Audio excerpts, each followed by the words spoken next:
Hello, welcome to Wits End. My name is Mike Walsh and I'm here to spoil your day. Wits End is an expedition into the darker, more troubling aspects of human existence. It probes into those subjects people don't like to think about. It turns over cultural rocks and takes a hard look at what's slithering around underneath. Wits End is dedicated to examining the flip side of optimism. It tends to avoid the sunny side of the street. Some of you won't like it. Others will perhaps come away with a new perspective, a different take on the world and its problems. Over the next 10 Saturdays, I'll be delving into what intellectuals call the existential dilemma, a fancy name for the questions human beings have been asking since they first stood up on their hind legs. Why am I here? Where did I come from? Where am I going? What is the meaning and the purpose of life? To kick things off, I'll begin with the most fundamental question of all. Is life worth living? At the close of the program, I'll suggest a simple experiment that will give you some idea of how to arrive at an answer. So stick around and find out if your life is worth living. Babies fall into the world like raindrops into a mud puddle. No reason is given. We land as chance will have it, in a good home or a bad one, in a mud hut or a mansion. Boy or girl, we have no choice in the matter. We are born in blood and pain, between piss and shit. We emerge into the light, completely helpless, without a thought in our empty heads. We are utterly at the mercy of two giants, our parents, loving or not, who will shape our minds in strange and unpredictable ways. The lucky child who falls into the arms of a doting mother lives in a kind of paradise where every whim is satisfied, where every tear is tenderly wiped away, where all needs are met and every wish comes true. The unquestioning child takes all this for granted. It seems as if the world and everything in it has been created solely for his benefit. It comes as a numbing shock when the little darling is forced out of the mystic temple of childhood into the cold light of reality. The discovery that the world is a hostile place, completely indifferent to our happiness, is a body blow from which some never entirely recover. The young Buddha was such a pampered child. He spent his early years in the lap of luxury. He knew nothing of the world beyond the palace walls.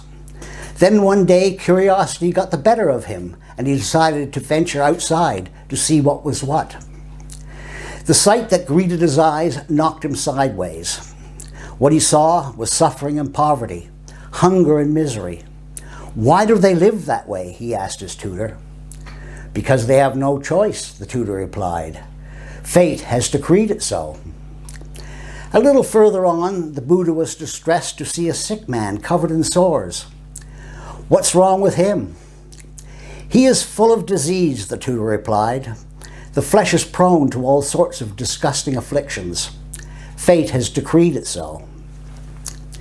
The Buddha's distress increased when he saw a wrinkled, white-haired old man hobbling along, supported by a stick. Why is he so feeble? Because he is old, the tutor replied. If one lives long enough, the body starts to fall apart. Nothing can prevent it. Fate has decreed it so. Finally, the Buddha came across a dead man. Why does he lay so still, with blank eyes, staring at the sun? Because he is dead, the tutor replied. Life has left his body, which will soon begin to rot. Everyone must die, even you, little master. Fate has decreed it so. The Buddha was horrified by these terrible revelations. He rushed back to the palace and shut himself up in a dark room with a cool cloth on his fevered brow. Then he began to think, to wriggle and reason a way out of this existential dilemma. What he eventually came up was Buddhism, a gospel of renunciation, a life-hating religion that preached complete withdrawal from the world's traffic, renounced all desire, including that of love. Passivity is the keynote here. You must kiss the hand you cannot bite, goes the Oriental proverb. Desire nothing, enjoy nothing, love nothing is the Buddhist mantra. A completely empty life is the way to inner calmness and harmony. How boring Buddhism sounds, like locking yourself in a closet while the party is going on outside.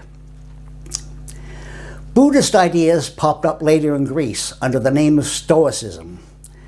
Greek reason made it less religious and turned it into an upstanding, foursquare philosophy of life. But the message was the same. Desire nothing, enjoy nothing, love nothing, shut your mouth and don't complain. Take it on the chin and like it. Avoid pleasure, ignore pain, and live in a barrel or an abandoned car. That is a Stoic solution to the problem of existence. No wonder it never took off until Christianity came along and the blood of heretics began to flow. That old Buddha was maybe the biggest party pooper of all time. We don't need a tutor to tell us that life is painful and uncertain, destined to end in our extinction. Our common experience gives us ample proof of that. It's difficult to decide if the gift of self-awareness, our ability to reason, to understand the cruel situation in which we find ourselves, is a blessing or a curse. For what purpose did nature bestow a puny ape with the ability to think? What did she accomplish? This strange new being was smart enough to invent weapons of mass destruction and stupid enough to turn his world into a stinking slum, choking on its own waste. Bestowing apes with intelligence was, without a doubt, nature's greatest blunder. She created a troubled creature with a sick heart and a distressed mind. The other animals have been spared this dubious gift. They have no metaphysics. They are innocent of good and evil. They have no idea that such a thing as death lies in wait. Their lives are untroubled by morbid intellectual speculations. Mother Nature has been kind to our furry friends than she has been to us. The awareness of our own certain death is only the beginning of our woes. We are forced to stand helplessly by and watch those we love suffer and die in their turn. The grandparents, the loving mother, the revered father, the brother, the sister, our wives, our husband, perhaps even our children. What could be more tragic, more senseless? Life is a clock without hands. It's always ticking, but we never know how much time we have left. Existence seems to be a comedy of meaningless pain. We are trapped in a body that aches, bleeds, grows old, dies and decays. The body itself is a cruel tyrant, demanding constant care and attention. From the body's tiresome demands and irritating complaints, there is no escape. The state of our bodies is always a worry. Keeping them in good repair requires time and effort. The stomach is a despot, the bowel an embarrassment, the penis and the vagina a pair of sex-crazed dictators that gives anguish and ecstasy in equal measure. Our bodies are a perpetual source of humiliation and shame. They fart at inappropriate times. They leave skid marks in our drawers. They cut us down to size. They injure our dignity and our pride. We turn away from these unpleasant truths, distract ourselves with the things that are supposed to bring us happiness. Money, love, the quest for power, fame, and admiration of our fellow sufferers. We strive for material success and are always disappointed, no matter if we succeed or fail. We find success is not all it's cracked up to be. The reality can never live up to the dream. Failure, on the other hand, is a crushing blow to our self-esteem, clear evidence that we just didn't have what it takes. Either way, the reward for our efforts is a profound disappointment in the fundamental structure of existence. We can't understand why life is so unfair. We know in our hearts that if we were the architects of creation, we'd have organized things so much better.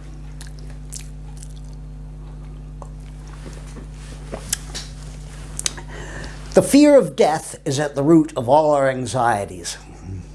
Desire is at the root of all our dissatisfaction and unhappiness. We are driven by our wants, the acquisition of things that always promise more than they deliver. When the new car arrives, we sniff the leather seats and decide we need a bigger house, better furniture, a higher social status, more of everything. Each new toy, every expensive luxury, brings only momentary satisfaction before those gnawing desires return with a sharper bite. In all of us there is a hunger, an empty hole that can be never filled with the trivial objects of desire. Something else is needed. Enter God, the perfect solution to the riddle of life. The story of Adam and Eve's expulsion from the Garden of Eden explains it all. Adam is a lazy, dim-witted young fellow, contented in his idleness, but he is lonely. God, in this kindly way, rips out one of Adam's ribs and creates an alluring female companion called Eve. We all know what happens next. They eat from the forbidden tree of knowledge and are tossed out of Eden on their ear. God, it seems, frowns on higher education.